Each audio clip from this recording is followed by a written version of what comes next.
make sure to turn Recording your in progress. microphones on. I bet, yeah, thank you. Shame on. Okay, good evening, the regular city council meeting on February 17th, the last 7 o'clock meeting, the rest will now be at 6 o'clock. In the Sheridan City Council chambers. Would you please call the roll, Omega? George? Buckles? Present. Flynn? Here. Hebert? Here. Houston? And McElroy. Here.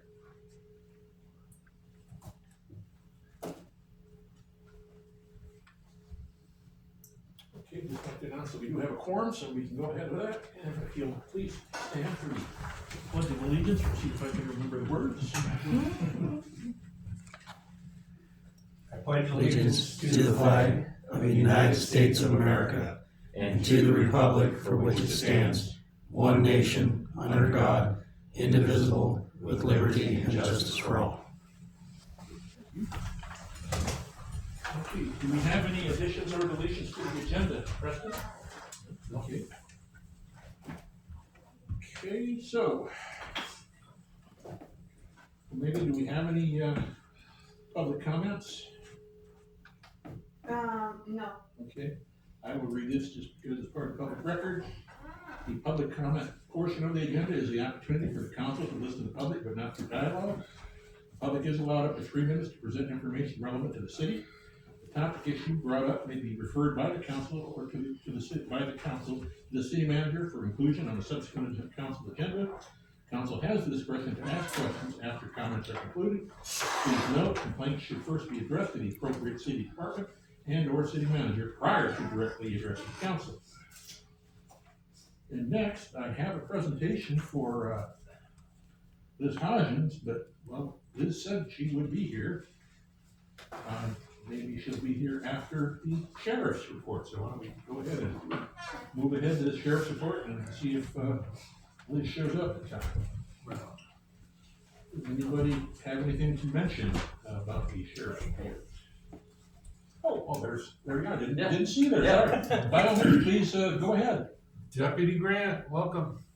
Happy to be here. The mic. I've not seen any of the stats, but I'd be happy to answer any questions you guys have.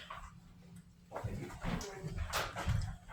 I did have one, and I think I already know the answer, but I'll let you tell me. It's on the, if I can get to it. On the crime summary for Sheridan, 1/1/2026 to 1/31/2026.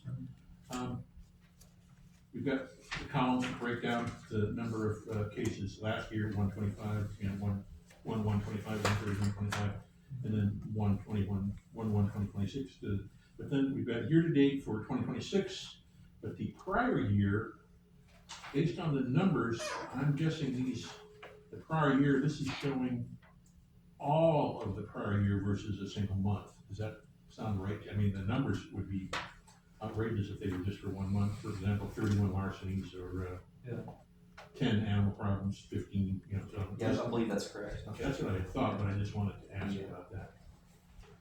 Also, I wanted to say that, I'm sorry. I wanted to say that, I see that traffic stops are up, and we really like that. Perfect. That is great. And looking through here, this is more for the public than anybody else. I've heard some recent comments that, well, these police don't do anything for Sheridan. Sheridan doesn't even have any police.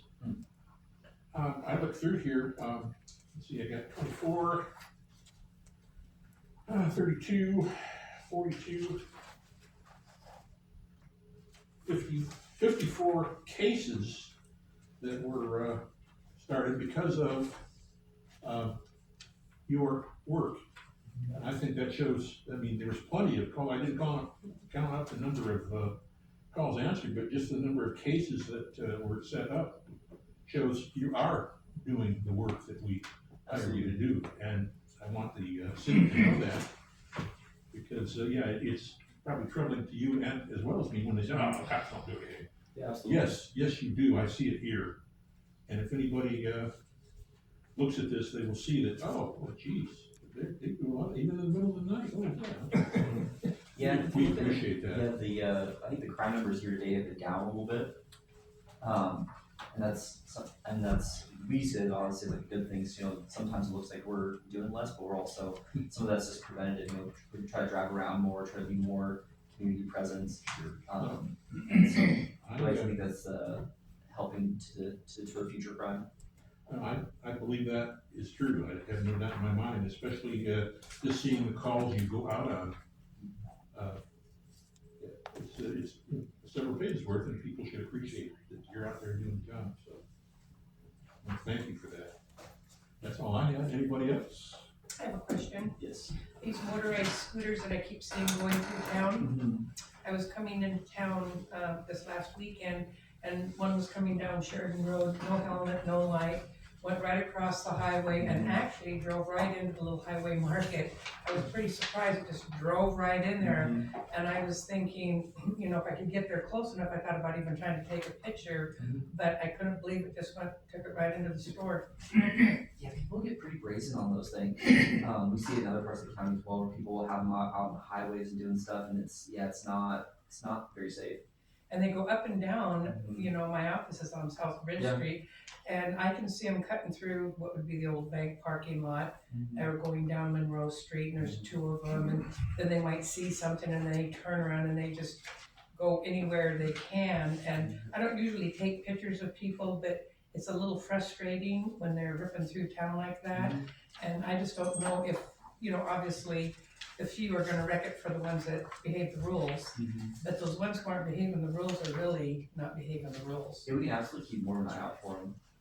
I don't see as much as, I'm on 3 to 1, so there's a little bit less activity at those times of night. But I can definitely talk to the other contract deputies and so we can increase patrols on that.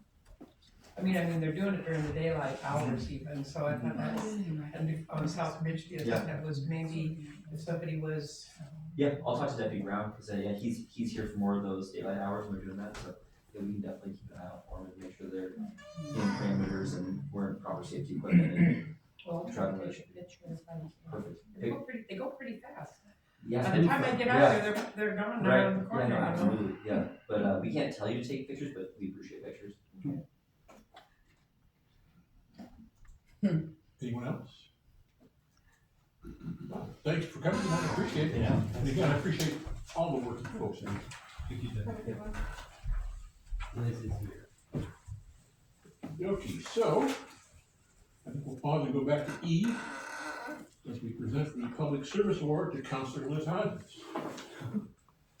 And I will just read it aloud as I take it back and present it to her, because John's here to take a picture of this, but Councilor Liz Hodgins from 2022 to 2026, in appreciation of making a big impact on our community, and that's very true.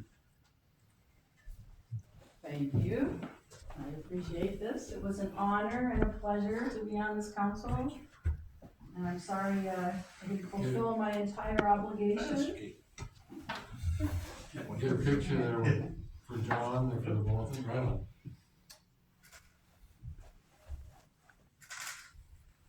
Okay, and I want to say too that it is hard to do this job, and I appreciate that your letter stands up, or your email stands up on its own, but saying you have issues that prevent you from finishing your term. It happens, and we appreciate that you at least made the best effort that you could to last as long as you did. So thank you. That's nice. Thank you very much. And could we say a few words? Oh, by all means. Do you want me to stay up there? Okay. Uh, It's kind of embarrassing to be on this side. Liz, I wanted to say that I don't know if I've ever had another counselor that was been so involved in the community as you. It's tremendous. A big heart for all things Sheridan, whether it's a fundraiser or whatever. I'll hear about it or I'll show up and there's Liz. That's really great, Liz. And if I also want to say, you are Always the teacher, Liz. Very thoughtful, thinking things through.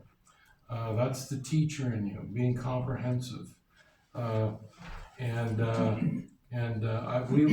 haven't talked since you resigned, but to me, it just seemed like you really thought this out and resigned at a time that was just right for the council to maybe bring somebody on, go through the budget, and decide whether they liked it, being a counselor, and then they might want to run this fall.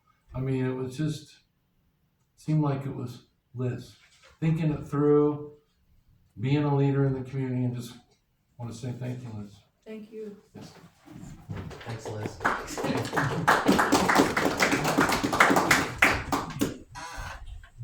Anybody else have to say anything? I don't have to stay anymore. You guys. Thank you very much. Thank you, Liz. Thank you. Have a good night. Good night. Okay, next we go to item G on the agenda, the consent agenda. I have a motion or a discussion on this. Anybody?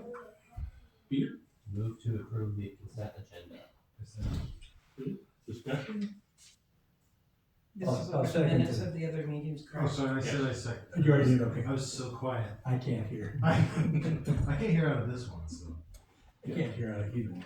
So on page 19, down there at the bottom, it's not the Hebert building, it's the Hyder building. Page Yes, 18, thank you for that. It's 19. 19, Yes. Just before E.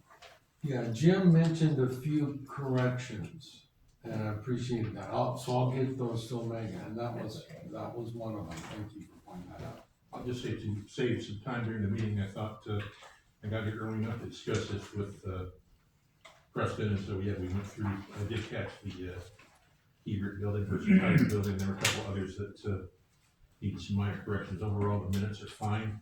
The one question, and Preston said he was gonna bring this up, on page 11, it mentions, that we're accepting the application for the council seat through February 11th, but I remember that we did change that date. Preston, would you wanna discuss that?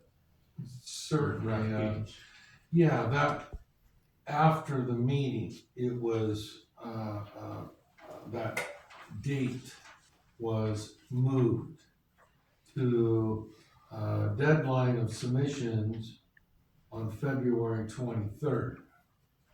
And we have not received any applications to date. But this is, if you certainly like to take some applications with you and talk to some folks, that's all proper.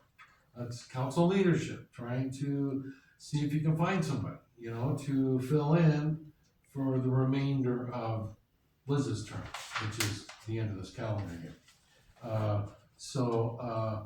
Those were advertised in the bulletin and all. The applications are due February 23rd. That's next Monday at 4 o'clock.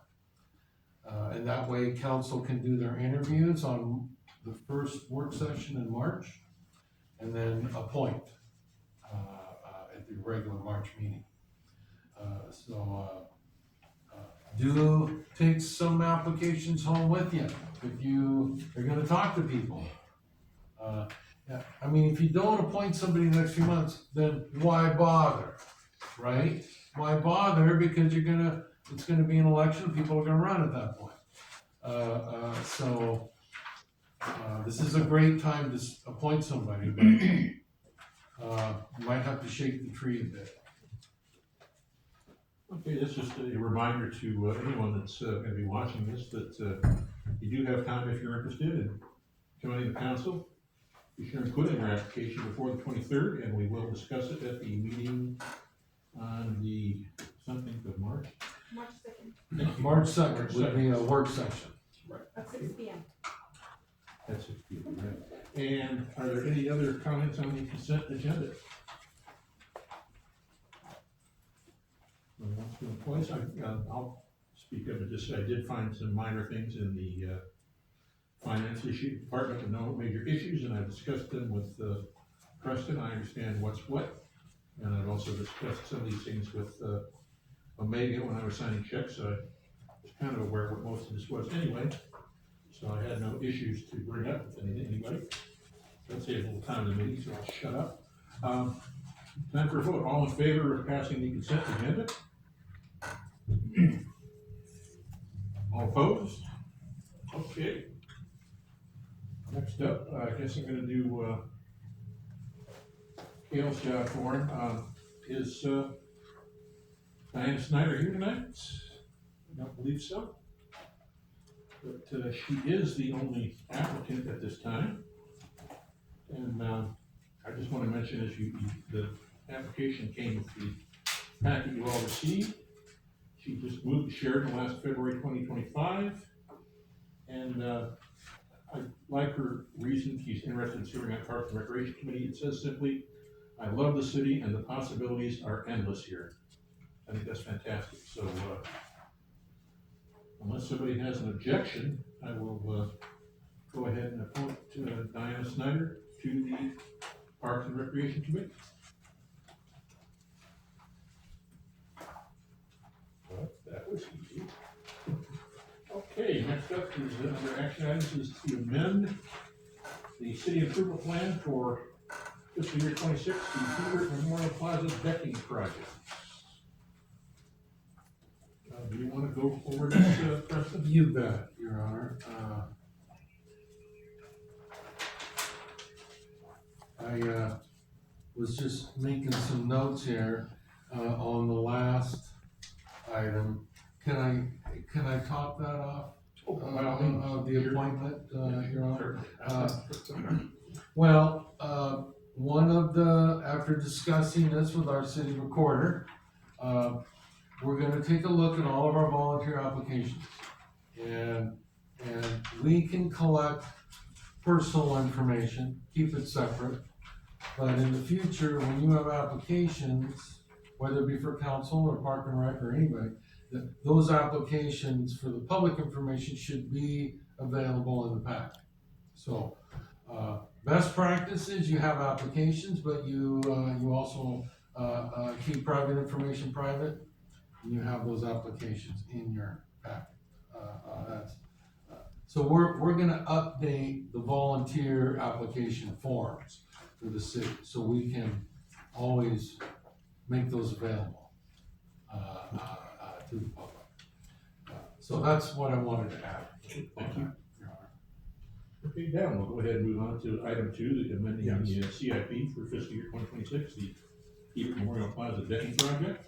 Yeah, okay, so this project is, something you're aware of, and it wasn't on our CIP. It was it wasn't the Morgan Street parking lot, it's not the downtown improvement.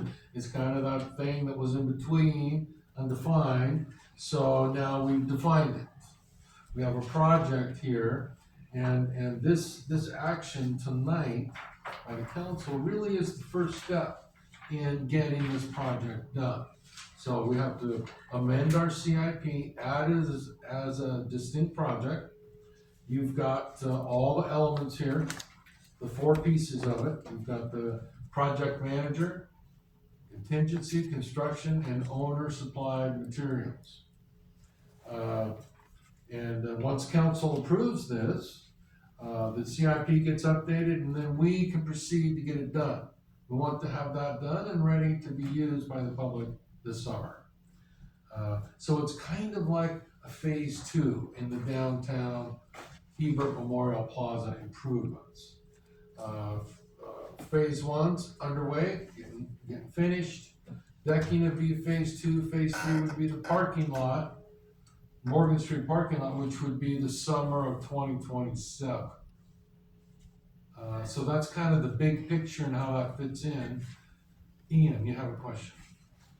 I think when we first did this project, one of the things that kind of was thrown around was that the thing was gonna get, the plaza was gonna get redecked as part of those monies being spent there.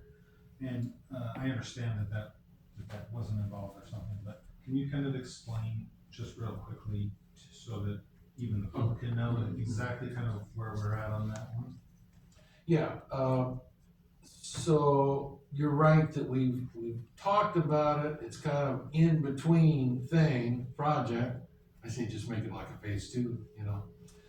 But if you go out into the Hebert Memorial Plaza today, you'll see where the brick ends and the timbers begin.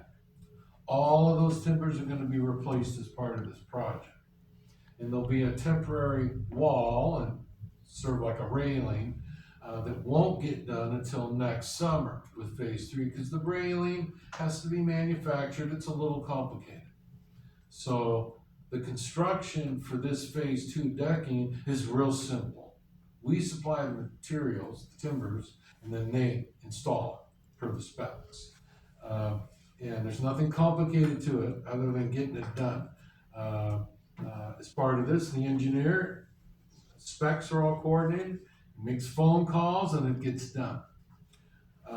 So it's not something that has to be bid formally because it's a very low amount. We're estimating the construction to be about 12,000. You know. Okay. Thank you, Preston. Down here, there's an option to wait and combine it with Morgan Street parking lot. Is there any reason we would want to do that? Not really. I like to put something in there in the alternative rather than no. You know, you don't have any good choices. But if you really wanted to wait and put it with a big contractor, it's going to do a lot of different work. Potentially, I mean, who knows? We might get a cost savings, but I say don't wait. Get it done now.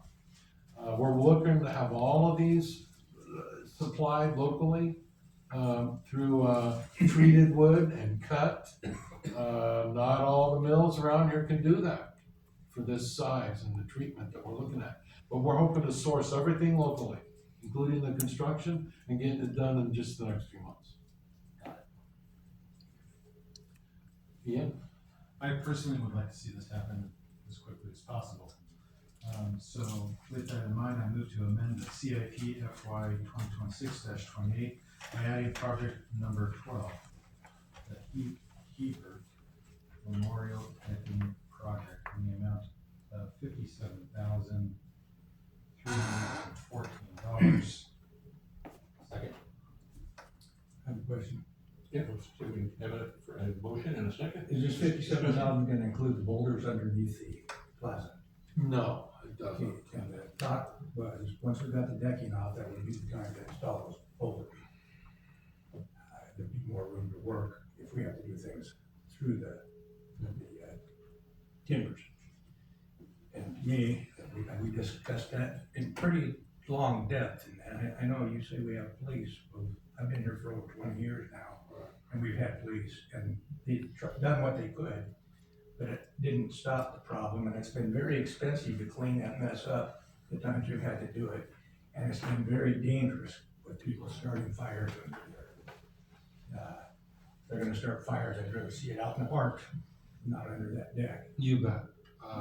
So I would really like to see that money is put there to install the sharp boulders to keep people from camping and building fires. Yeah, the riprap, basically. Mhm. Yeah, and you're not the only counselor that's mentioned that concern.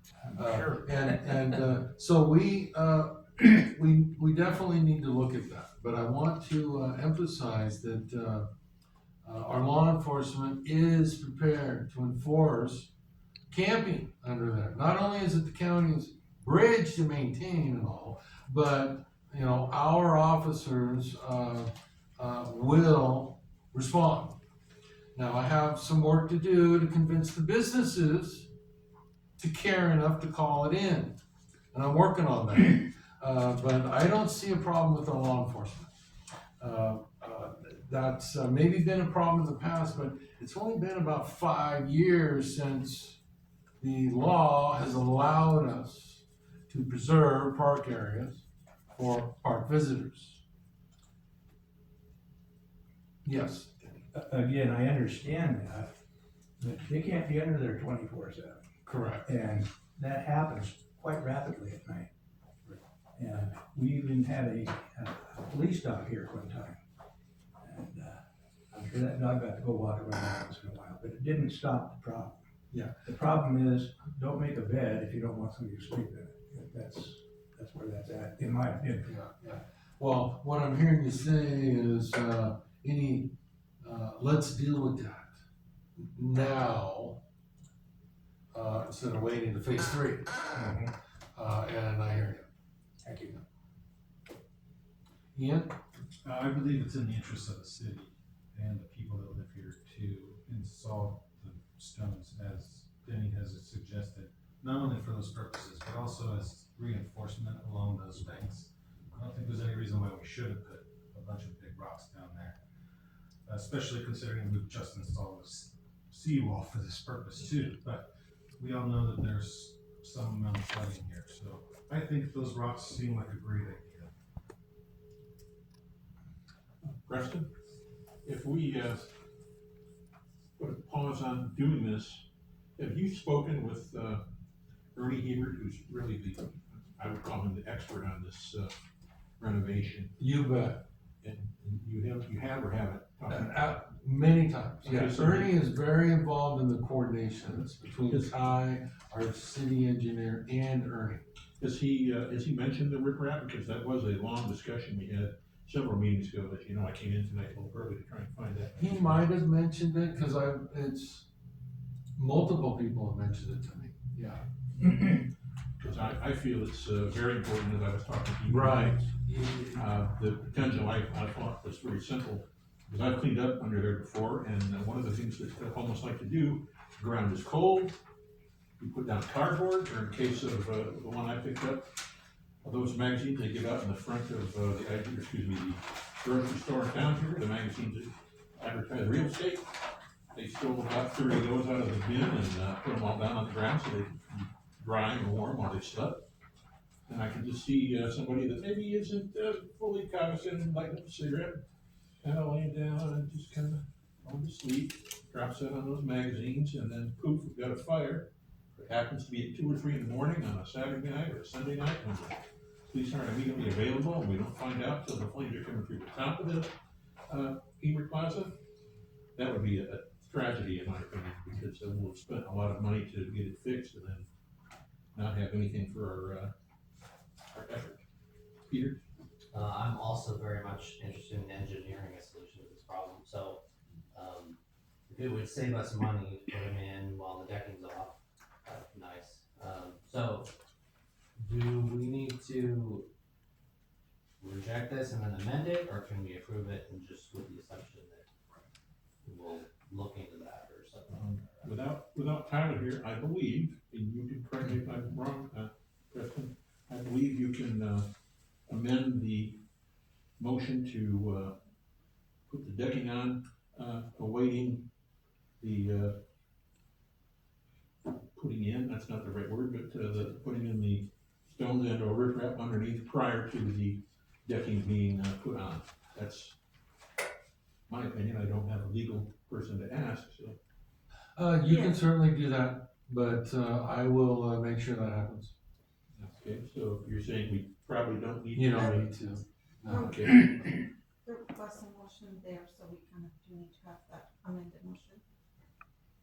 I believe that this may be micromanaging.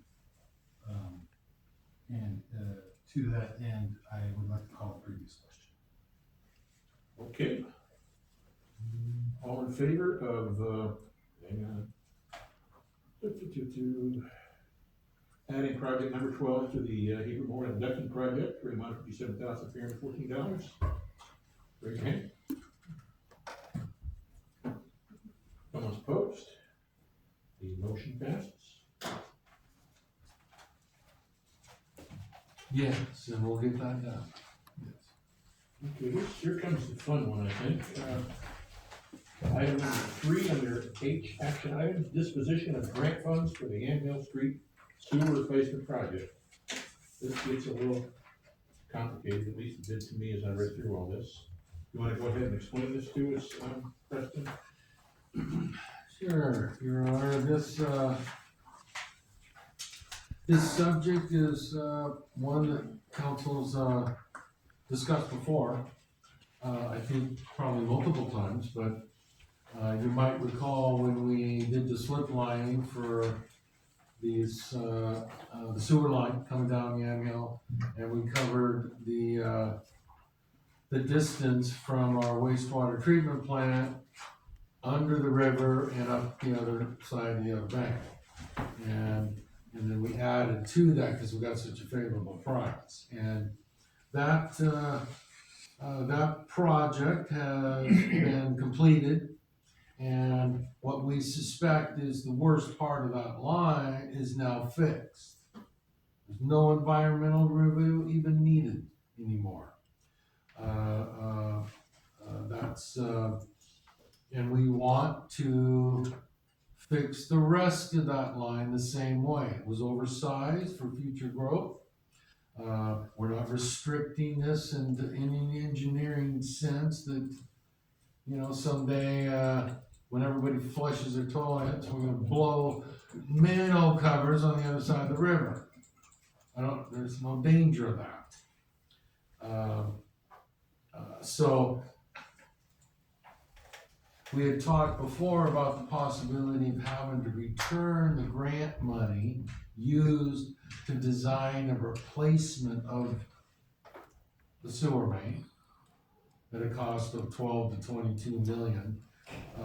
Well, slip lining is the right way to go. The full cost of this project will be reduced dramatically from a potential $22 million. So what I've done here is basically reprinted my formal request to the state to have these grant monies repurposed from design to construction. It's the same pipe.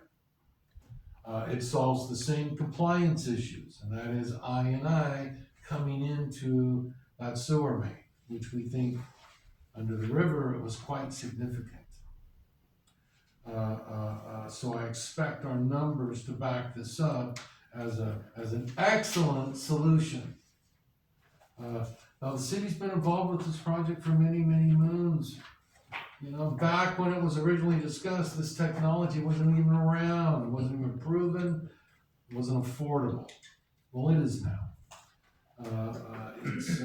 It's become common, this type of technology, and it's become affordable. And so there's no reason not to embrace it. So I think this is the formal action council needs to take to be on record that yes, we're moving in that direction. I didn't really expect this conversation maybe to happen until April or later, but the state really wants to not receive a check back for $333,000. So they're great to work with. We're trying to get it repurposed. I don't want to get your hopes up at all, because we're switching from design to construction. Doesn't matter that we're achieving the same goals, much cheaper. That's not how certain grants work.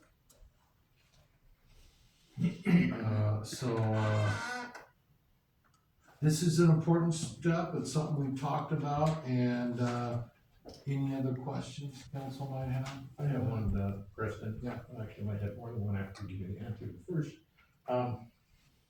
is there potential for the state to say, okay, we spent $333,000 plus and fixed part of the problem.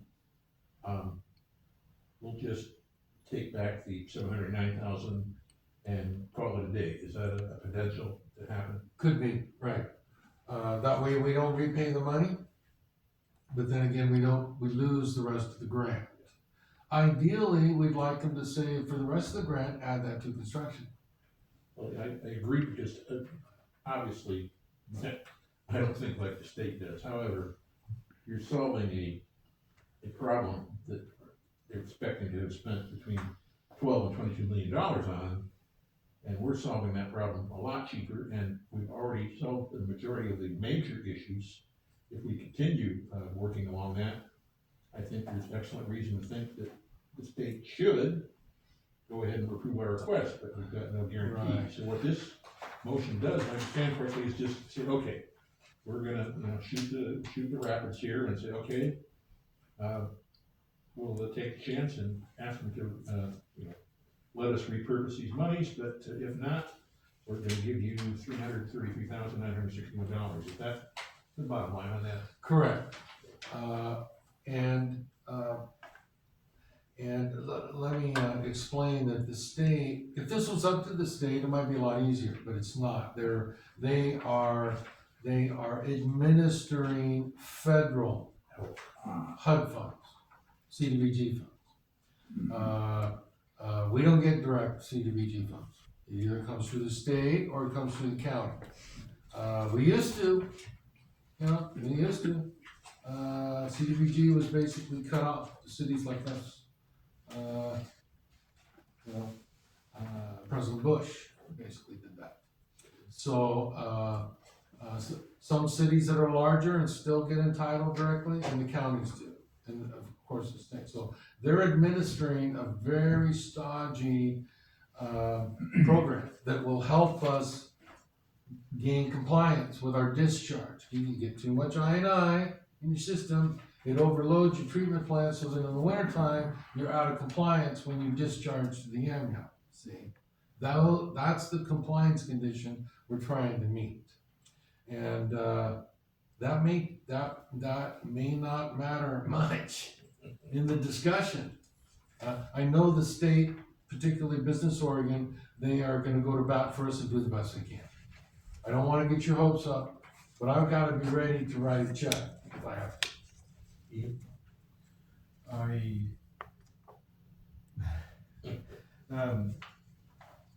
I think this, I see no reason to not do this. So in that, I move that the city of Sheridan pursue a repurposing of the CDBG award P22009 of $1,043,940.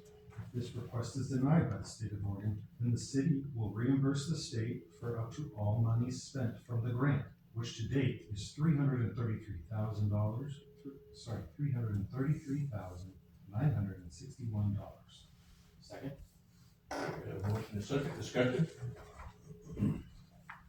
I have a question for Preston, and mind you, I agree with what Ian just said. There's no reason to not do this because we have to do something. What impact does this have, or would this have, on our city budget if we have to, as you say, write a check for $333,961 to whomever gets this money back? What effect will that have on our budget?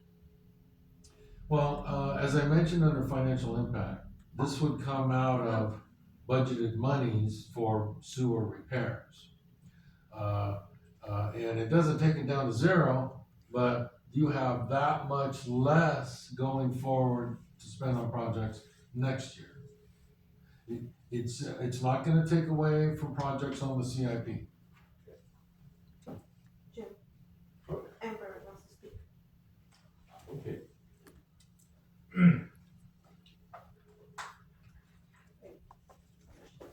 Unmuted, ready to go. Amber?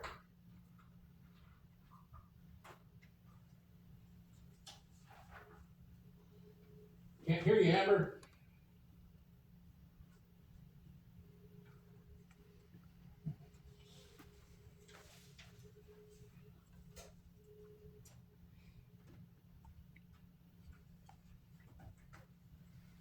Any guesses of me how to? Technology, Looks like she's muted. probably gonna be the only thing that's gonna save us, you know.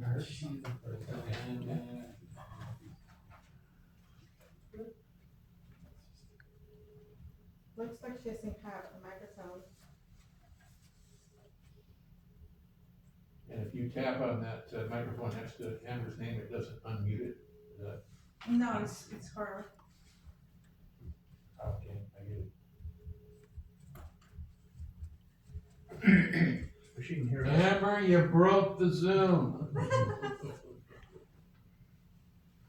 Oh, it looks like she's texting.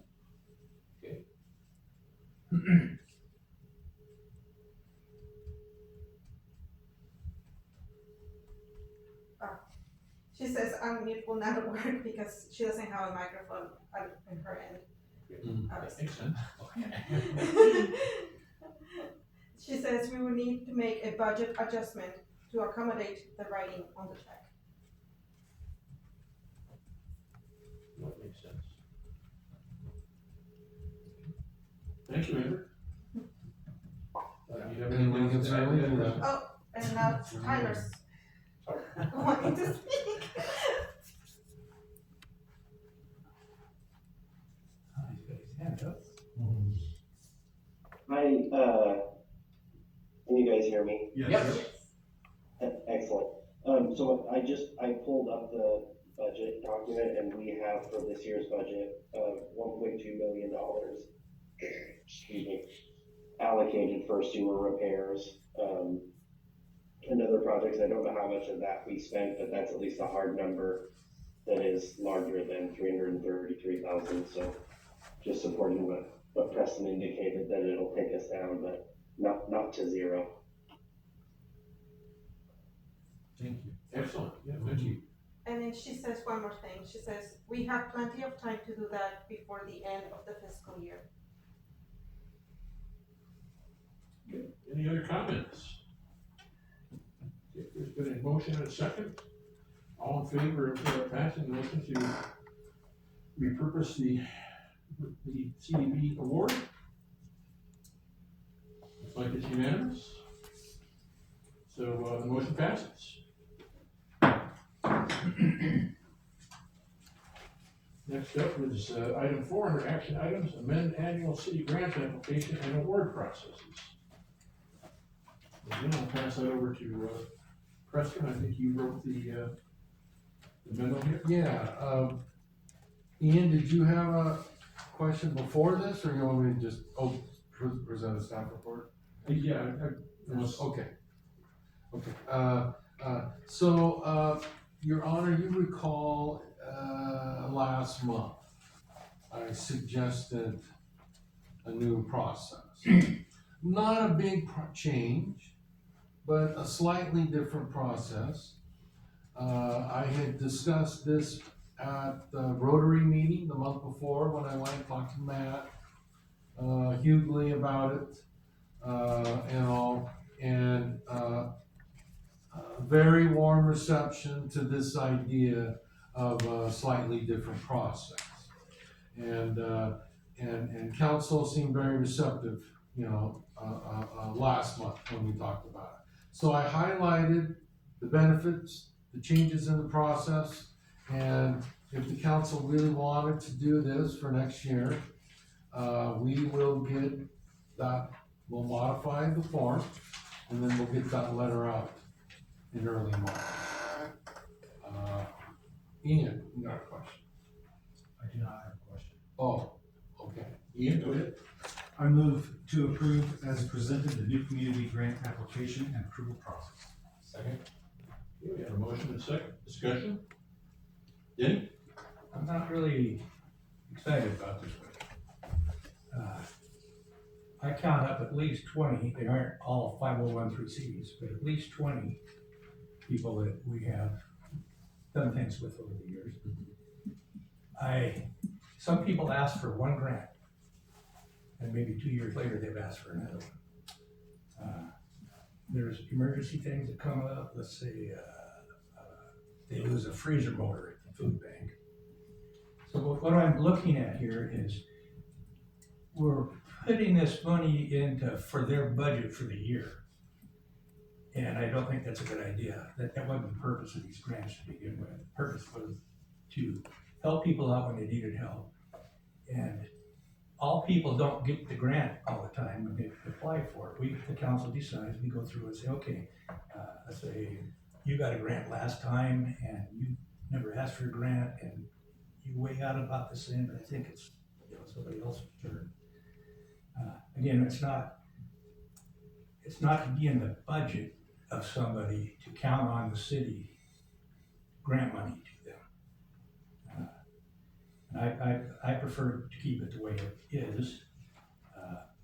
I can name off a bunch of them, but, we got Revitalization and Rotary and American Legion, Hometown Peace Committee, Education Foundation, FFA, all the scout groups, high school athletic teams, sport teams, school arts activities, band and choir, the drama club, if they still have them, graduation party committee, robotics teams, STEM teams that ask for money sometimes to buy kits and stuff.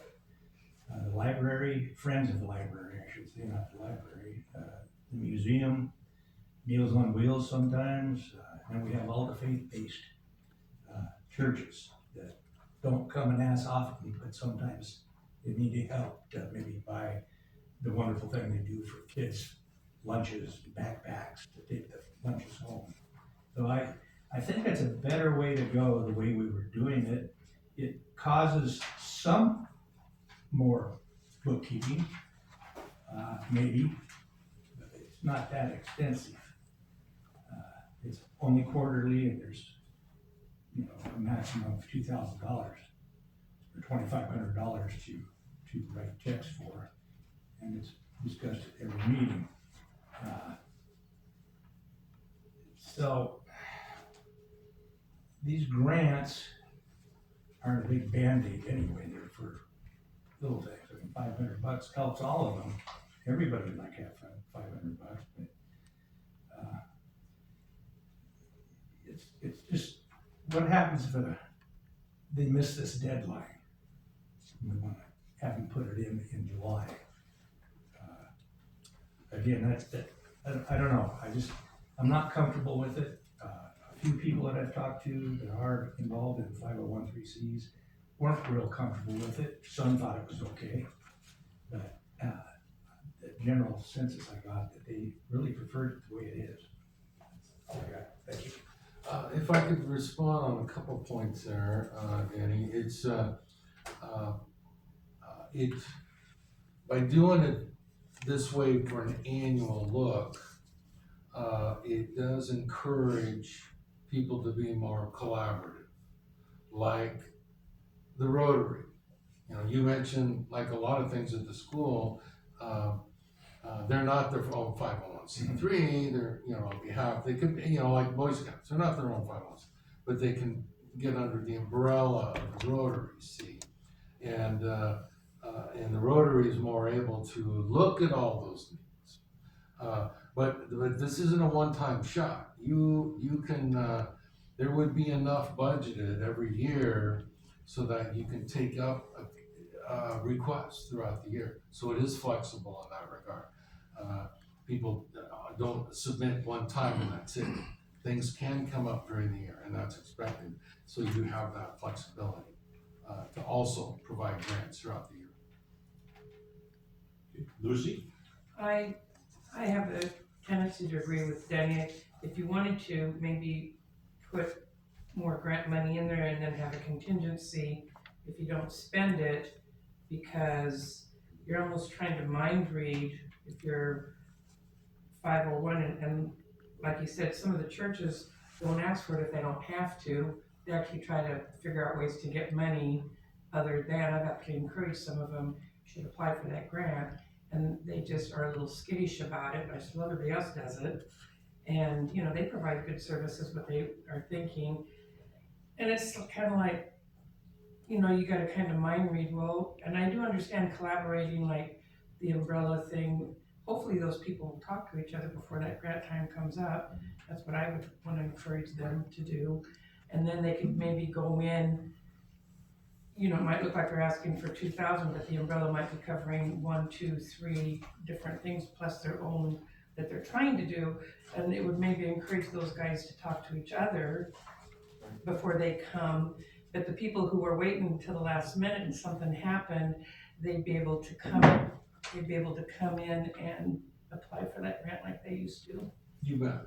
I mean, you know, you can really, if anything, you might wanna, and don't really say it, but kind of, you know, if you have a contingency, you don't have to, but if there was a cause that the city found was worthwhile that was coming up, maybe they could take those monies out of the contingency and just donate it to them. Because you never know what's gonna happen, just like the pavilion, you don't know what's gonna happen until it happens. Hopefully, anything else that ever happens would be minor, but something is better than nothing. But how you gonna know if you don't, you know, if they don't know something bad's gonna happen, and nobody really knows, like you said, it could be a blown freezer, or it could be a leak in the roof, or it could be, you know, somebody's robbed and they're vandalized and something happens, I don't know, I mean. You bet. Yeah, you're trying to get people to look a year ahead, but having enough available to take care of needs as they arise. Yeah, it's two different things. Right now, it's more like quarter by quarter, decide what you need. Denny? So we upped it to 10 grand here, I think, last time. I have a big concern because we're having some expenditures, big expenditures that we didn't have to count on. And at this point, I don't think we're totally sure what we have in the budget until the audit is complete. I just think we need to kind of throttle back here a little bit.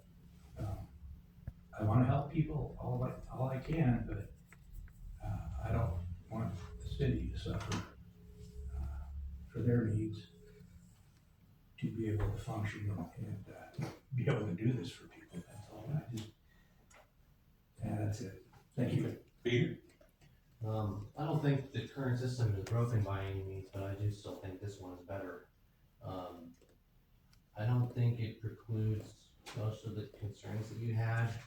If anything, I think it just gives us more information and helps us weigh things a little better. Because the current system, we kind of have the applications kind of lumped by quarter, and if they don't get accepted, then they just have to keep reapplying, you know, especially if it's like a worthy thing, they would just have to keep putting applications in quarter after quarter. Letting us look ahead and letting the budget committee actually consider, you know, the overall budget when they're looking at these grant applications, I think would be nice. Especially for years where we might not have that much money, they can look at it all at once and say, okay, we want this much for emergencies, but then these things, these specific grants need to keep coming through. That to me is the big strength of switching to this kind of yearly setup. Ian? I'd like to withdraw my motion, and I would like to make a motion to table the issue until we can have further time to discuss this. I second it. Okay, there's been a motion and a second, discussions on that?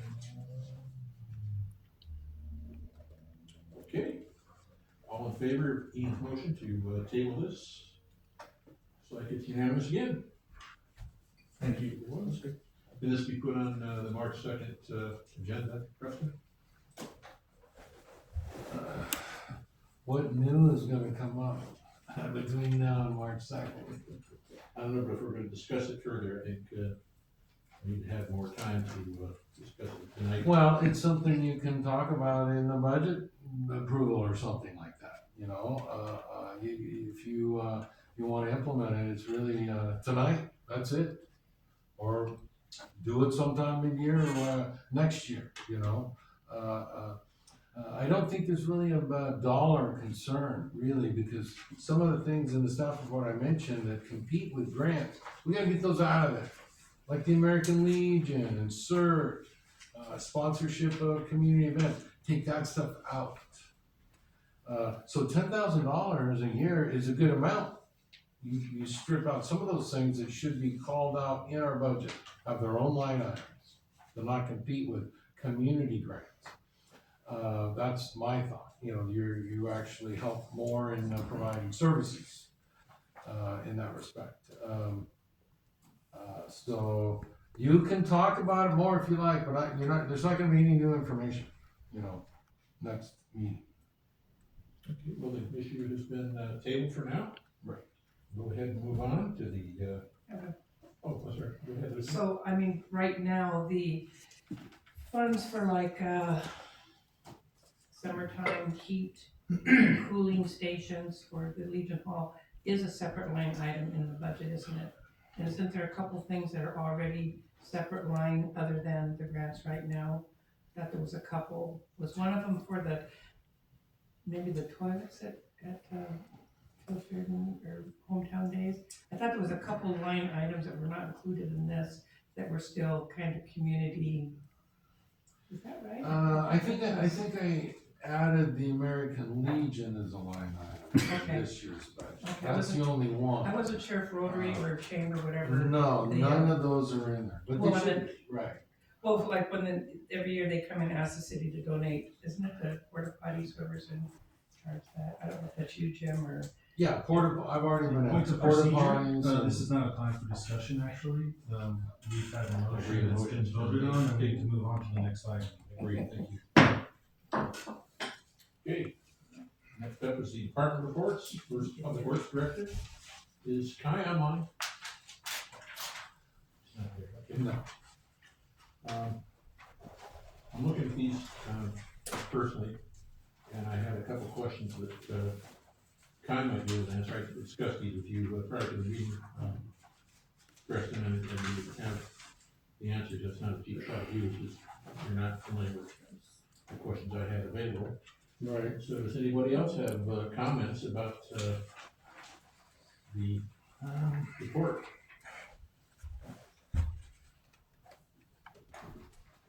Oh, I had, Go ahead, Ben. I saw in the budget, or in the minutes, budget.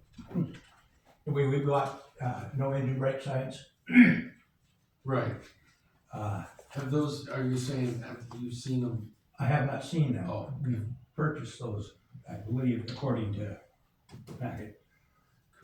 I was told a couple of years ago, or longer, that we couldn't put those up because it's a state highway. They don't like them, they'll tell us to take it down, Danny.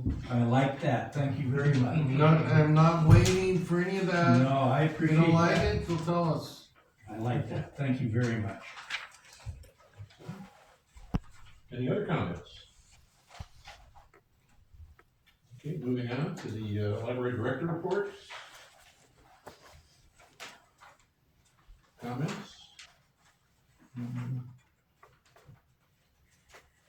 Well, I have just a quick comment here that compared with last month, we're open a little less, but the numbers are comparable since they were open a little less than the previous month. So it looks like the library is still one of the most used programs in the city. And as she mentions, every year they do the annual blind date with the book program, and it's off to a great start, which is a good thing, as well as their summer reading program. So again, I think Gwen is doing an outstanding job as keeping the library very relevant to the city. Anyone else? Okay, so moving on to I3, the code compliance. Comments?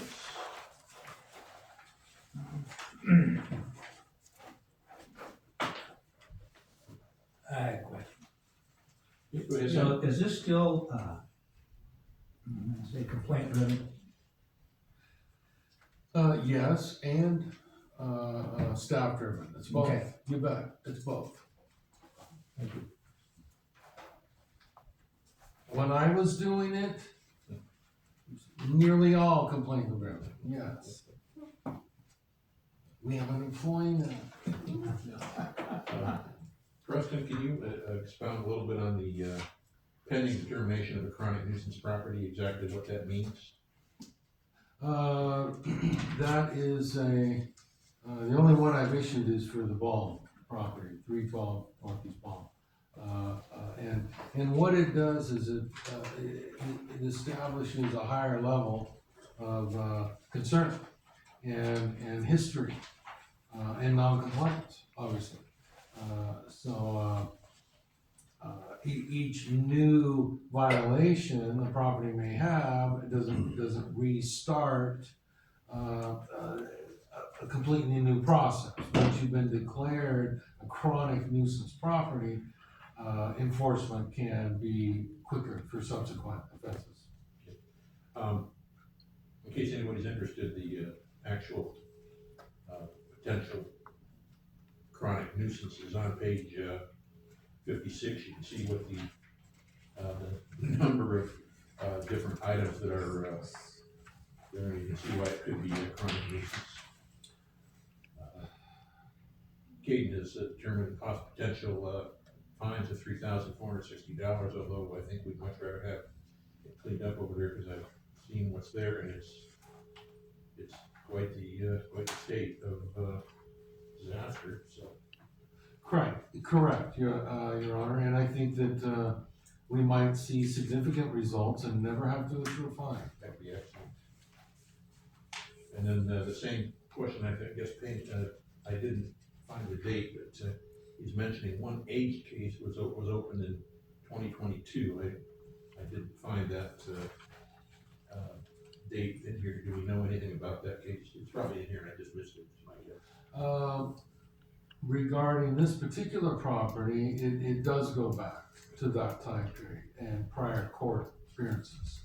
So, if there were other properties where that was noted, that could be. That's all part of the property file for those violations. And then, Ian, go ahead.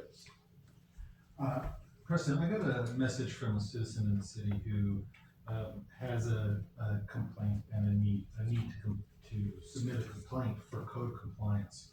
And I was wondering if you could explain very quickly during this meeting the process of that for someone like this, and then I can kind of direct her.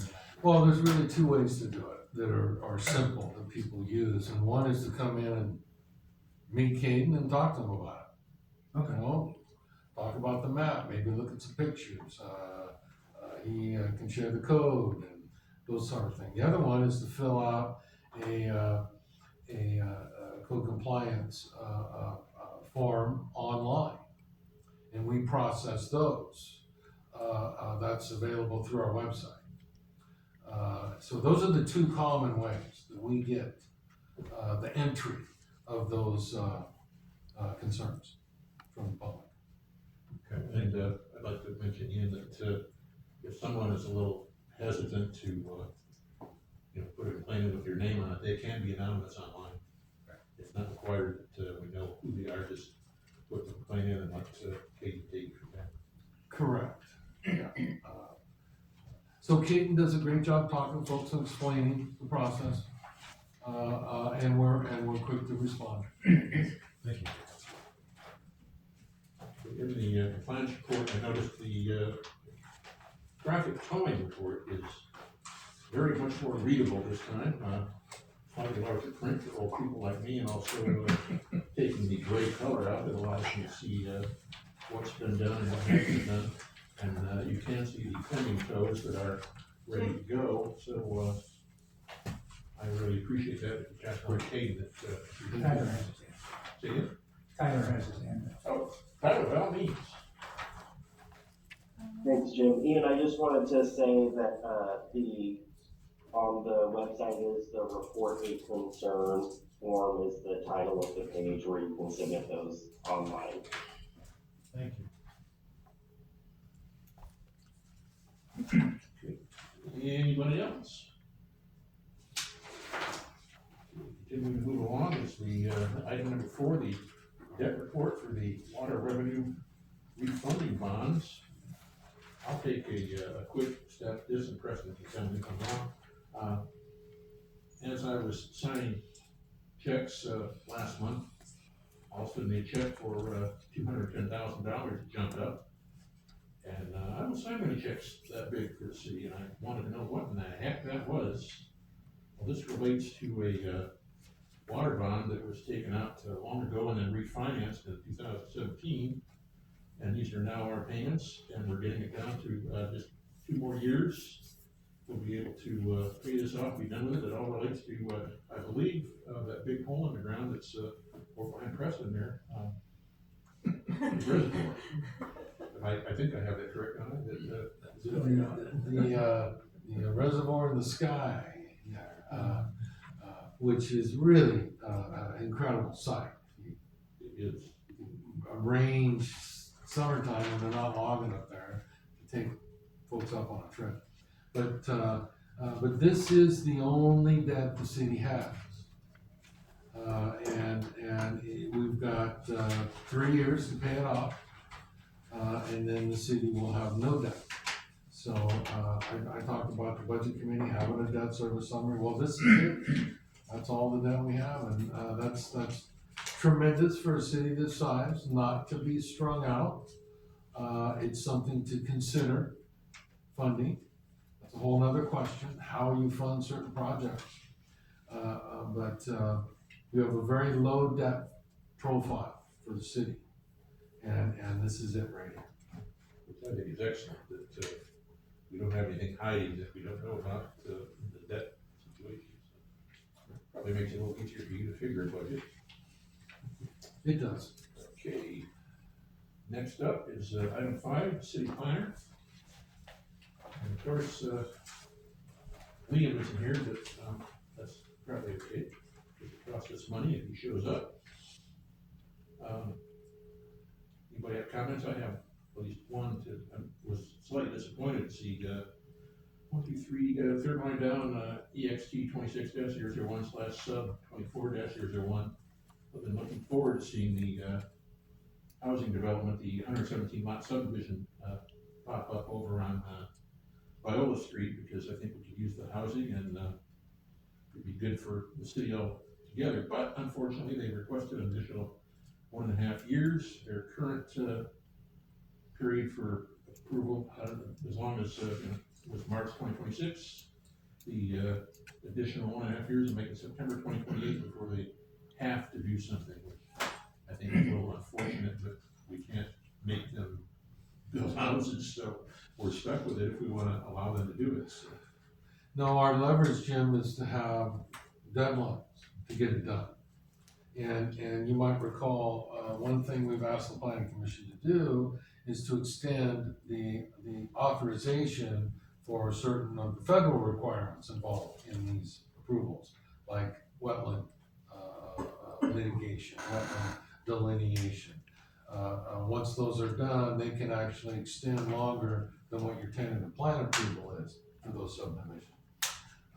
To again, give the developers, every reasonable break to get it done.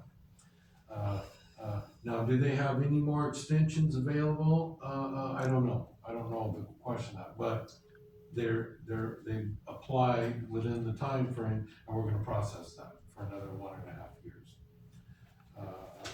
So hopefully that is what they need to sell that subdivision and get work underway. Okay, and then, I don't know if you'll have the answer for this, Preston, because of this, VAR MIN 26-001. To me, even though I'm kind of familiar with setbacks, etc.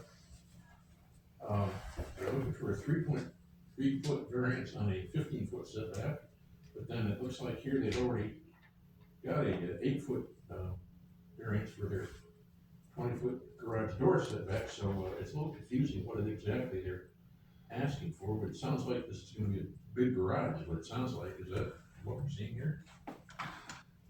It's a little confusing, isn't it, Jim? It is. But it is. Replacing the carport that exists. So the current carport is encroaching 8 feet, so it will be actually five foot less of an encroachment, Jim. Oh, okay. Well, that's helpful. Well, thank you. That's excellent, because it looked like it, it was starting to encroach on everything the way they wrote it, so. Thank you for straightening us out on that. Okay, I got no more questions about that. There's very little staff's discretion in some of these things. And not that I want discretion, but usually when it's new construction and all, and placing a building, or an accessory use, there is some discretion that staff can do with, like setback. I don't think I have this discretion here at all with this. So whatever doesn't conform, it's gotta go to the planning commission. And here you've got, established, non-compliance already. So that's something that typically always go to the planning commission. Yes, Ian? I think regardless of the past non-compliance or not, we don't know if this person built this thing or somebody else did. And to be honest, I don't wanna get involved. The person is like building something on their property, and we should do our best to allow that within what we can. I think, obviously, we're restricted in what we can do. But I think that we, like you say, we do have some amount of leeway within the state's code that we have to comply with as well. But I think that at the point, I guess my point is that Sheridan is a small town, and we don't need to have an overbearing government here. And it's like, there's one fellow I know of in town that's been trying to build a garage for years, and he's just, and it's not even a city issue, it's like a county issue.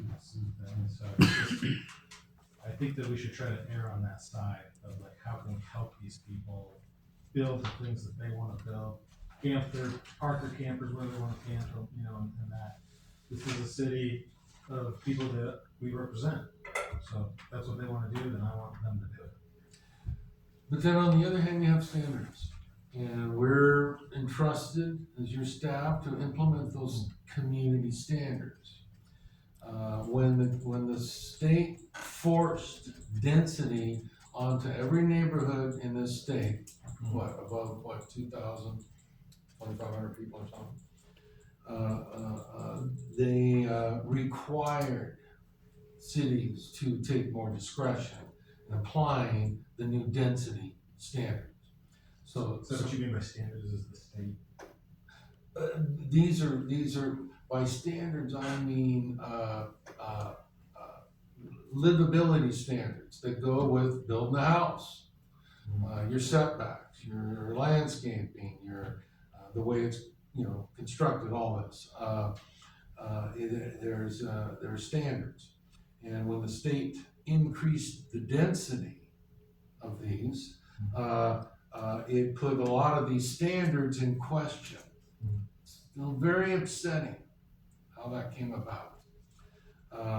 So some of the standards this city has set have been thrown out by the state, whether we like it or not. We weren't consulted. So yeah, as staff, we need to uphold the standards set by our council and also the state. You mean by law? Yes. Correct. Thank you. Correct. Yeah. I guess that's what I was getting at, is that obviously we can't go beyond the law. We are required to do certain things, we have to do that. Outside of that, I don't want to get involved in people's lives. It's their property. And I would like to support them in enjoying their property, which is the promise of government, to make sure that people can enjoy their property. And that's no, I'm not criticizing you at all. No, correct, right, but just giving my thoughts. It's like what I've said, to explain our role as land use regulators. And again, I always say, there's nothing we do in the city that's regulated more higher than land use. It ain't water quality, it ain't lethal force or nothing, it's land use. That's just the way it is. And I explain to people that the role of staff is to facilitate the use of your property the way you want within the law. Love it. Thank you. And it folds in exactly what you're saying. And when we have an issue that we can't resolve, possibly that's a planning commission can resolve that for us. That's you're looking at that on the VAR min file, the last one there. That's exactly what that is. Yeah. Anything else? Okay, moving on to, number 6, the city manager reports. What you got for us, Preston? A few items, Your Honor. I want to mention that we've had a couple of suitors for the higher billing that have stuck with it since before the holidays. They've been that interested, which is a wonderful thing. Other people are getting interested because the Hyder building will go up for auction on March 23rd. So, yeah, there's a certain minimum bid, and then people, bid up, and so there's been some inquiries on that, and I expect there to be more. So that's a good thing. The SCI, these are SEI, Statements of Economic Interest, that as an elected official, you're required to file annually. The planning commission needs to file, I need to file. And if you haven't got an email to your personal email by March 15th, let us know. We'll try and get that connection done. We've sent them all the emails and everything, they should be going out, but if you don't, let us know. And because they're all due on May 15th. It's not that hard to fill out. We can't fill it out for you, but we can assist if you have questions. Used to be really onerous. I had officials quit because it was too dang invasive. It's not that way anymore. It's a simple form. So yeah, it's paperwork, but I know you can do it. It's got to be done.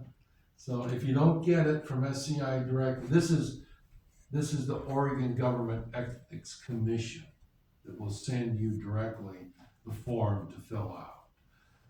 They might say you need to jump on their portal and fill it out, whatever. But if you don't get that connection by March 15th, let me know, and we'll make sure you get it. Preston, my first year on the council, I was very concerned about this, and when I got to it, no. Thank you, you're done. It was very simple once you get there, unless you have something bizarre that they want to know about. But I never have in the last 5 years. So. Yeah, it's real simple for most people. The Christmas committee, which is an arm of the chamber, came in and met with me and Sandy Davis. It was really great. I mean, I tell you, I just the people that are interested in improving this town, I just keep getting impressed, and these ladies were great. Tammy Turpin, Tova Hill, Joni Walker, wanting to do more beautification. And so we talked, and I said, well, we can do more. We can do more decorations, City Hall, library, and we can do more on the streetscapes. And we talked about garland that's really nice, that wraps along the utility poles. Some look like candy canes, some look like regular garden with a bow. So we're gonna look into all that. We have to get permission to use the poles that way, but we wanna do more to decorate our facilities this next holiday season. Preston, who's the president of the Christmas committee? I'm not sure who the president was. But they all three represent the chamber. Oh, I'm sure that's. Yeah. It could be Tammy Turpin, maybe, if I had to guess. But great group. The fiscal year 2025 audit has not started yet because we're still trying to wrap and reconcile our payroll, our credit cards, utility billing. We have to do all of that first before they can begin. So we're not only gonna finish that, but our auditors have to have a place for us in line. And we haven't missed the window yet to get this done.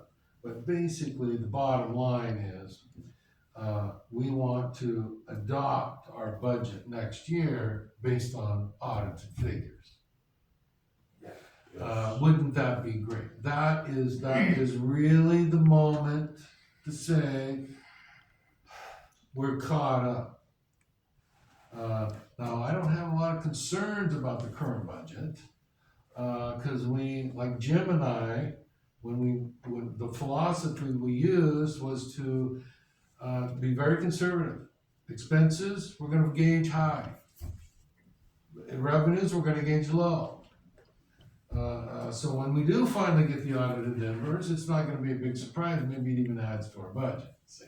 But it's not gonna bring the peace of mind until we get that done. So, anyway, we're working on it. I even brought in some extra help to make sure it gets done quicker. So that's underway. I wish I had better news, but, we're still hoping to base next year's budget on audited figures. And we have time to do that. And that's all I had, Your Honor. Okay. What you got, Amelia? Oh, I think I misheard, but just to clarify that, that, I even wrote it down, hold on.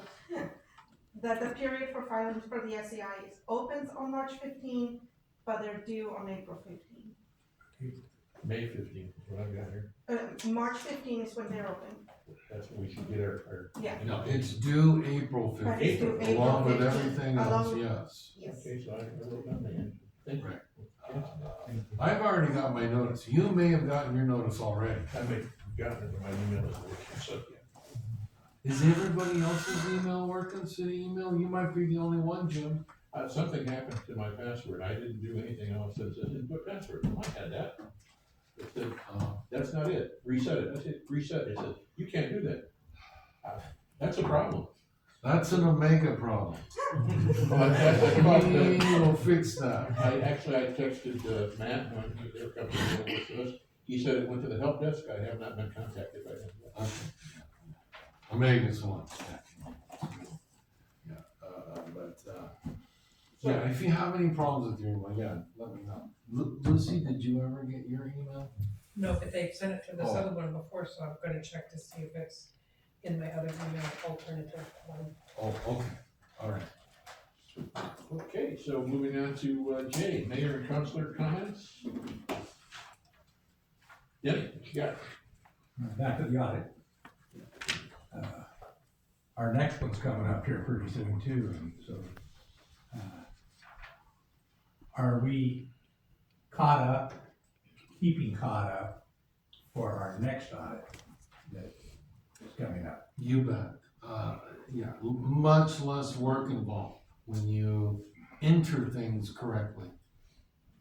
Because the price of the CPA, it's astonishing. That's right. Very much. That's a bill that was, somebody really dropped the ball on that one.